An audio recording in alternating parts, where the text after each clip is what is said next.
Hi, I'm going to start this presentation off as I do most of the time with my stock photograph of my 2014 Cadillac ELR. I have an additional photograph I'm going to show this time though, and that is the Chevrolet Volt. And the reason I have this photograph here is because I'm going to talk about the extended range electric vehicles that General Motors manufactures, and that is the Volt and the ELR. And what are their values? What's the value of a used Chevrolet Volt? What's the value of a used ELR? The value of that used ELR or Chevrolet Volt is, I think, there's something that should be looked at that I don't believe that is currently examined, and that is the lifetime MPG of the vehicle. The lifetime MPG of the vehicle. Now, if the lifetime MPG of the vehicle is, I will say, 60 or less, then that's a good indicator that the car was probably not plugged in the way the engineers and the manufacturer of the vehicle wanted it or designed it to be plugged in. The owner may have used the engine or generator as its primary source for propulsion, and that's not the intent of the vehicle. The engine ran just too much. You can see the lifetime MPG of my ELR is now 95.5. I'm hoping that will allow me or enable me to retain much more of my trade-in value when I sell the car or trade it in.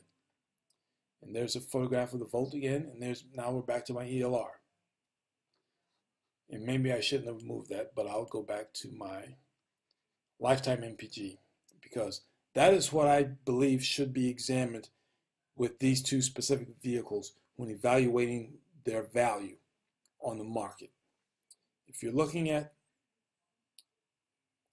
own a ELR or a Chevrolet Volt and you're looking at trading it in or selling it, I recommend that you look at your lifetime MPG and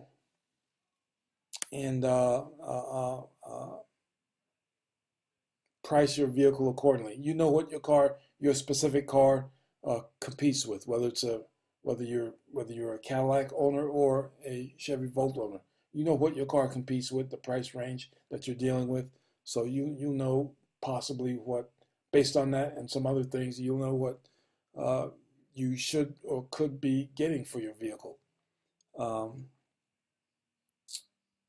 the other side of the coin, if you're looking at buying a used vehicle, such as a Cadillac ELR or a Chevrolet Volt, you know that each one of those two cars have competitors in their own price ranges. Obviously, each one of those cars are in their own separate price ranges. Now, the Volt has its own competitors that it competes with, say, for example, some gasoline-powered Hondas or gasoline-powered Toyotas. If the lifetime miles per gallon of that Chevrolet Volt that you may be looking at is 60, I'll say 60 or above. If it's above 60, then the car was probably plugged in on a regular basis. Maybe it was treated the way it should have been treated. If you like the way it looks, the paint condition, the interior, the condition of the interior and all of that, then I would say go for it.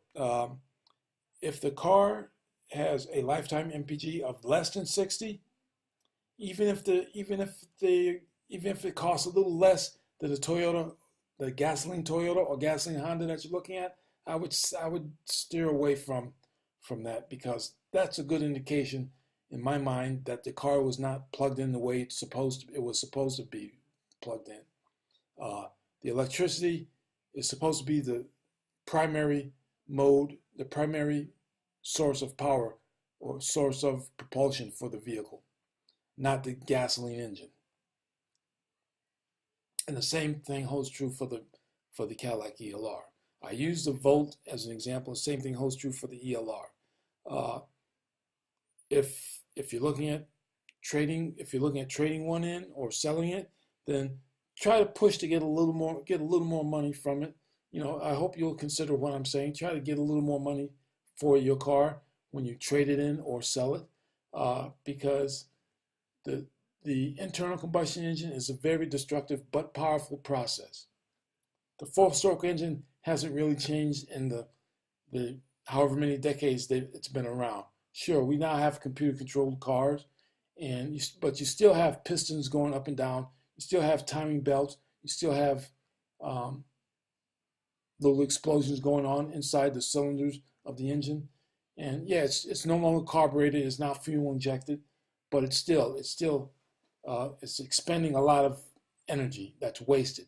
And a lot of that energy is spewed out as heat, as evidenced by needing radiators and engine oil and oil filters and all that kind of stuff. Plus, a gasoline-powered vehicle pollutes the air that we breathe. That's all of that should be considered when I think all of that should be and could be considered when deciding on whether to purchase an extended range electric vehicle or a hybrid, a plug-in hybrid as it's called sometimes. But the big one is the Lifetime MPG.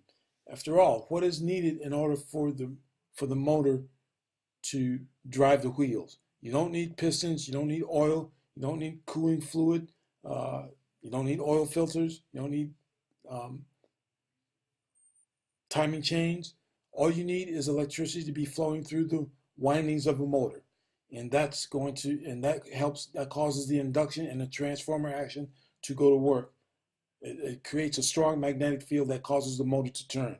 By default, the motor wants to turn in a rotating fashion anyway. So there's no linear motion that needs to be converted there's no up and down motion that needs to be converted to rotary motion, like you do with regular gasoline-powered vehicles. And for that reason, I think the ELR and the Chevrolet Volt both should keep much more than their gasoline-powered counterparts or competitors.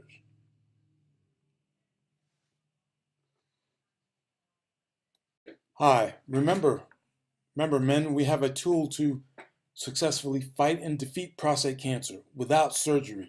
That's right, without surgery. I know because it happened to me in 2007. All I did was I go to cyberknife.com, select locations. Once you get to cyberknife.com, select locations, type in your zip code, tell it how far away you want it to look, how far away you're willing for it to search. You can select either 5 or 250 miles away from whatever zip code you live in, as long as you live in the United States. And remember, Cyberknife, cyberknife.com. Fight like a Spartan. Let's defeat prostate cancer. A Spartan never surrenders. A Spartan never retreats.